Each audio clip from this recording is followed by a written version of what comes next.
The morning sky over Windsor was unusually quiet. Inside Adelaide Cottage, Princess Catherine stood by the window, her hands gently wrapped around a cup of tea that had long since gone cold. She hadn't slept much, not because of worry, but because of the weight of what she knew and what she would soon have to say. It began subtly, a public appearance, a ceremony that had been planned for months. Prince George stood tall, Princess Charlotte graceful, composed, Prince William steady, as always. But one presence was missing. Prince Louis. At first, it was dismissed. He's too young. Perhaps he's unwell. Just a private decision? But the public had grown used to Louis, the lively, unpredictable spark of the family. His absence wasn't just noticeable, it was felt. And questions began to rise, quietly, then louder, then everywhere. It's getting harder to ignore, William said, setting down a folder in the sitting room. Catherine didn't turn. I know, she replied softly. He studied her. You don't have to say anything yet. Catherine shook her head. No, she said, that's exactly why I have to. William frowned slightly. Because people are asking? Catherine turned now, meeting his eyes. Because people are guessing, she said, and that was far more dangerous. Upstairs, the house was quiet. Too quiet. Catherine paused outside Louis's room. The door was slightly open. Inside, Louis sat by the window, building something intricate with blocks, far more focused than usual. He didn't notice her at first. Or maybe he did, and chose not to react. Catherine stepped in gently. That looks impressive, she said. Louis didn't look up. It's a fortress, he replied. Catherine smiled faintly. What's it protecting? Louis finally looked at her. Everything, he said. There had always been something different about Louis, not in a way that worried her, but in a way that made her pause. He noticed things others didn't, asked questions beyond his years, felt things deeply, and sometimes he withdrew, not in sadness, but in thought. And recently, that withdrawal had grown stronger, more frequent, more intense. A few days earlier, Louis had asked something unexpected. Mummy, he had said, why do people always look at us like they're trying to figure us out? Catherine had been caught off guard. Because they're curious, she answered gently. Louis shook his head. No, he said. It's more than that. She hadn't pressed, but she had listened, and what she heard stayed with her. Catherine sat beside him now. You know people have been asking about you, she said. Louis shrugged. They always ask things. That's true, she said, but this time it matters. Louis tilted his head. Why? Catherine hesitated. Because sometimes, she said carefully, when people don't understand something, they make up their own stories. Louis considered that. Are they bad stories? Not always, she replied, but not always right either. Louis looked back at his fortress. Do I have to go out there? He asked. Catherine's heart tightened slightly.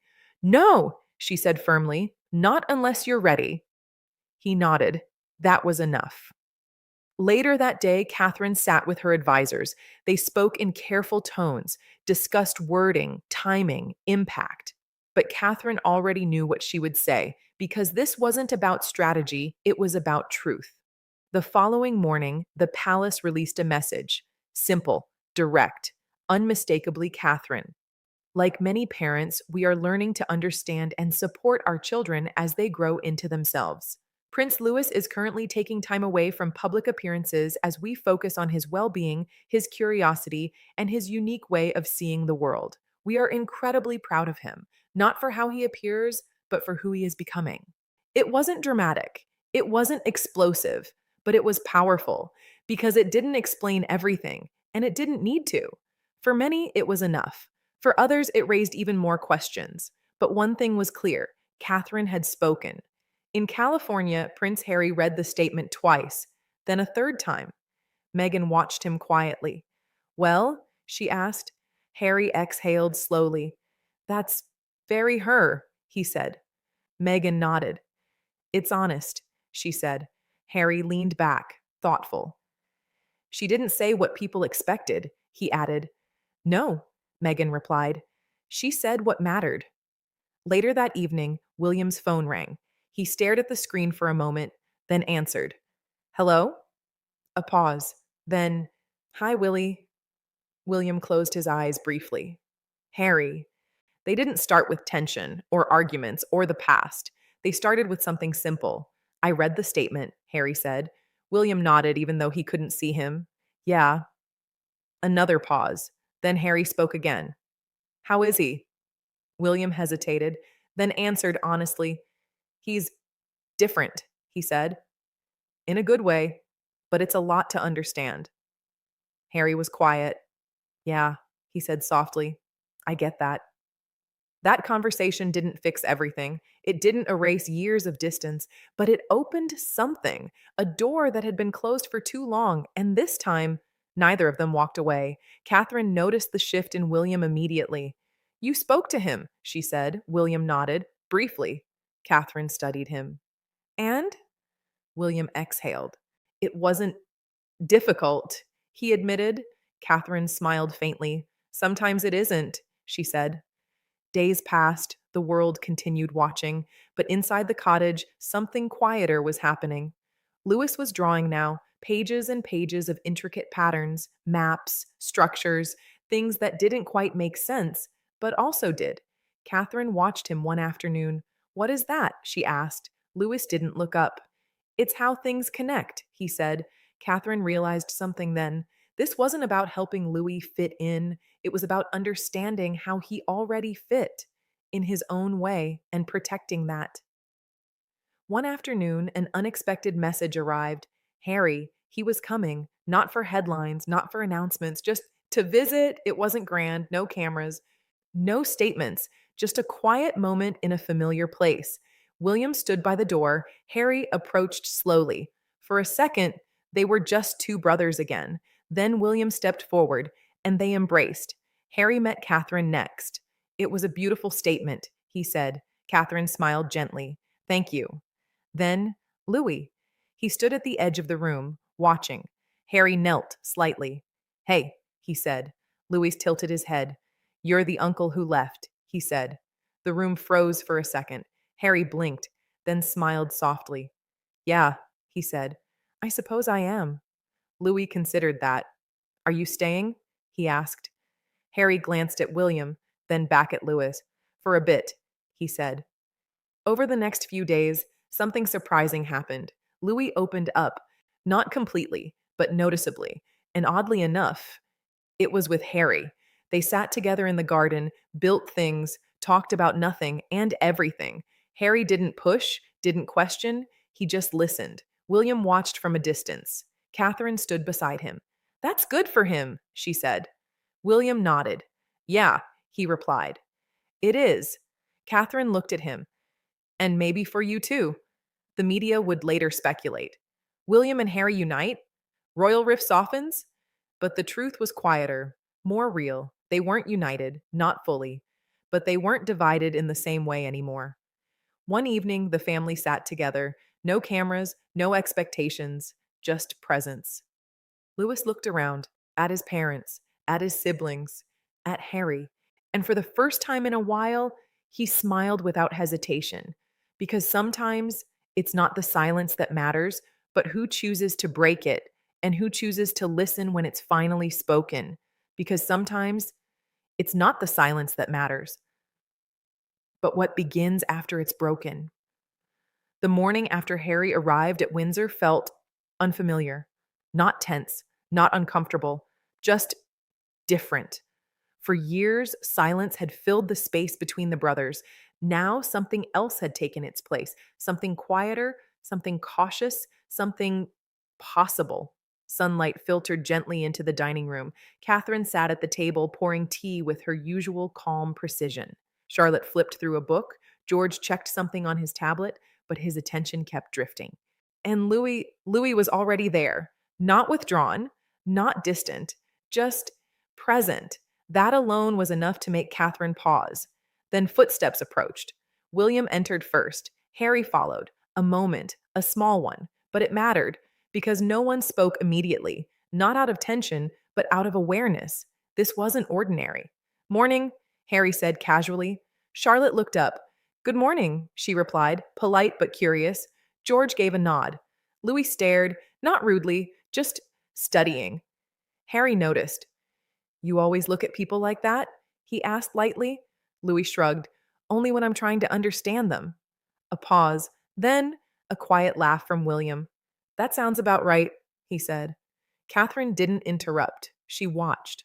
Because what was happening wasn't something to guide, it was something to allow. Harry took a seat. William sat across from him. Not beside, not far. Just across. Balanced. It started small. Weather, travel, nothing meaningful. Until Harry spoke again. I didn't come just to visit, he said. William looked up. I assumed that, he replied. Catherine stilled slightly. The children listened, quietly. I came because of what you said, Harry continued, nodding toward Catherine. The statement. Catherine met his gaze. And? She asked gently. Harry exhaled. It reminded me of something, he said. What? William asked. Harry paused. That sometimes we don't need to explain everything to the world, he said, just understand it ourselves. The room shifted, not dramatically, but enough. William leaned back slightly. That's not how things usually work here, he said. Harry gave a faint smile. I know, he replied. That's the problem. Before the conversation could deepen, Louis interrupted. Why did you leave? He asked. Direct, unfiltered, honest. Catherine's heart skipped. Louis, she began softly, but Harry raised a hand slightly. It's okay, he said. He looked at Louis, because I felt like I didn't belong the way I needed to, he answered. Louis frowned slightly. But you're still family, he said. Harry nodded. Yeah, he replied. That doesn't always make things simple. Louis thought about that, then said quietly, It should. No one spoke after that, because sometimes the simplest words carry the most weight. The children went outside, George and Charlotte walked ahead, Louis stayed behind. With Harry, they sat on the grass, no expectations, no pressure. You don't talk a lot, Harry said. Louis shrugged. I think more than I talk? Harry smiled. Same. For the first time, Harry saw something familiar, not just curiosity, not just sensitivity, but depth, a kind of awareness that doesn't come from age, but from instinct. You notice things, don't you? Harry asked. Louis nodded. People say things without saying them, he replied. Harry blinked, then smiled slowly. Yeah, he said, they do. Catherine stood by the window again. William joined her. They're getting along, he said. Catherine nodded. He understands him, she replied. William crossed his arms. Or maybe, he said, he sees him. Catherine glanced at him. That's not something Louis gets often, she said. William looked outside. Maybe it's something we've all been missing. That evening, after the children had gone to their rooms, William and Harry finally sat alone. No distractions, no audience, just them for the first time in years. I was angry, William said. Harry nodded. I know. You left, William continued, and it felt like you walked away from everything. Harry leaned forward. I didn't walk away from you, he said. William looked at him. It felt like it. Harry exhaled slowly. I didn't know how to stay, he admitted. Silence, real, heavy. William looked down. That doesn't make it easier, he said. Harry nodded. I know. This wasn't resolution. This wasn't forgiveness, but it was something just as important honesty. And for the first time, neither of them resisted it. Catherine didn't join them, didn't interrupt, but she understood. Because sometimes healing doesn't happen in conversations, it happens in allowing them. Over the next few days, Louis changed. Not dramatically, but noticeably. He laughed more, stayed present longer, asked questions, not just about the world, but about people. And slowly, he began stepping forward again. It wasn't planned, it wasn't announced, but one afternoon, Louis walked out with his family. No pressure, no expectation, just choice. The cameras caught it instantly. The headlines followed. Prince Louis returns, a new chapter begins. But what they didn't see, what they couldn't see, was what had led to that moment. It wasn't strategy, it wasn't timing, it wasn't pressure, it was understanding. That night, Catherine tucked Louis into bed. You did well today, she said. Louis looked at her. I wasn't pretending, he said. Catherine smiled. I know. He paused. Will people still try to figure me out? He asked. Catherine brushed his hair back gently. Yes, she said. Louis sighed. That's annoying. Catherine laughed softly. It can be, she admitted. Then she added, but the important thing is, you don't have to change for them. Louis thought about that, then nodded, because sometimes the strongest thing you can be is completely yourself, even when the whole world is watching. Because sometimes being yourself is the hardest thing to protect when everyone is trying to define you. The headlines didn't stop. In fact, they grew louder. Prince Louis returns. What changed? Catherine's statement sparks global conversation. William and Harry, a real reconciliation? The world once again leaned in, speculating, analyzing, dissecting every gesture, every glance, every word. Inside Windsor, the atmosphere shifted, not drastically, but enough. Because attention always changes things.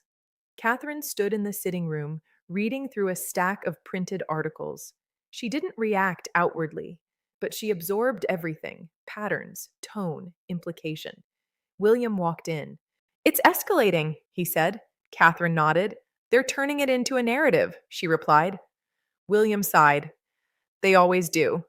Catherine looked up. Yes, she said, but this time it involves him. They didn't need to say Louis's name. They both knew. That afternoon, Louis sat in the garden again.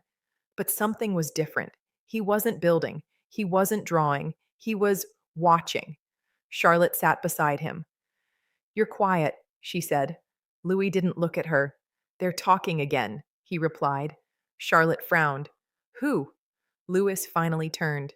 The people who don't know me, he said. Charlotte paused. You mean the media? Louis shrugged.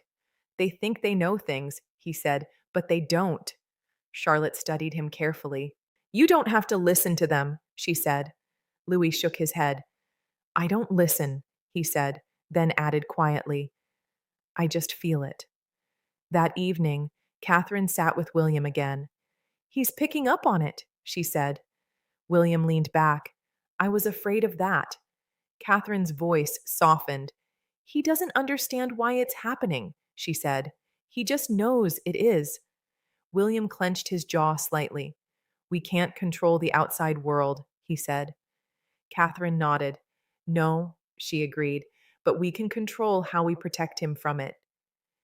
Harry had been observing quietly, not interfering, not overstepping, but watching, and he saw it, the shift in Louis, the tension returning, that subtle withdrawal creeping back. He approached William later that night.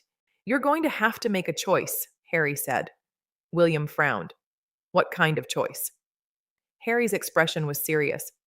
Between managing the narrative, he said, and protecting him from it. William didn't respond immediately, because Harry wasn't wrong, and that made it harder. This isn't California, William said after a moment. Harry nodded. I know, he replied, but he's still just a child. That landed deeply. William stood alone later that night, thinking, because for years he had balanced two worlds, duty and family. But now, those worlds were beginning to collide, and this time, it wasn't about him, it was about Louis. The next morning, something small happened, but it changed everything. A photograph, published online, Louis mid-expression. Not negative, not harmful, but analyzed, over-analyzed. The captions, the comments, the speculation. Catherine found him in his room, the tablet in his hand, the image on the screen. They're doing it again, he said. Catherine walked over slowly. Louis, they're trying to explain me, he interrupted. His voice wasn't angry, it was tired. I don't even know what they're saying, he continued. But I know it's not right. Catherine knelt beside him. You don't have to read it. she said gently. Louis shook his head. I didn't look for it, he said. It found me. That was it. That was the moment Catherine knew this couldn't continue.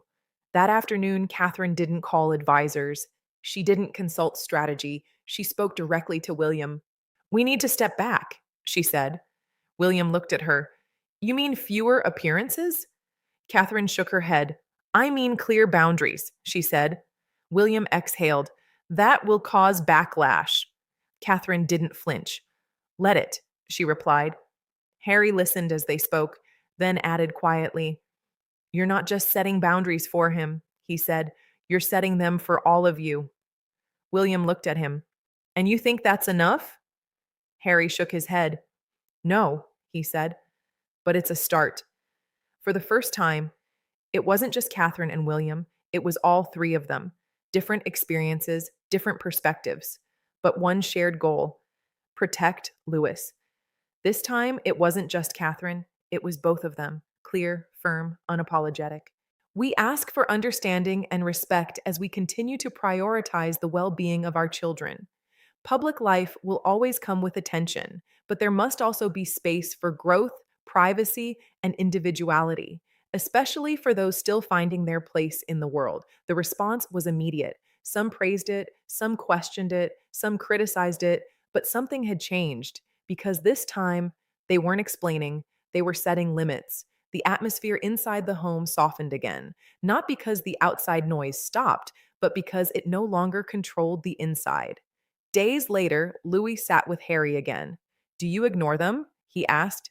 Harry smiled slightly. Not always, he admitted. Louis frowned. Then how do you deal with it? Harry thought for a moment. I decide which voices matter, he said. Louis considered that deeply, then nodded. Charlotte noticed it first. Louis wasn't withdrawing anymore. He was choosing when to engage, choosing when to step back, choosing who to listen to. One evening, William stood beside Catherine again. He's changing, he said. Catherine smiled softly. He's growing, she replied. William nodded. And we're learning how to let him.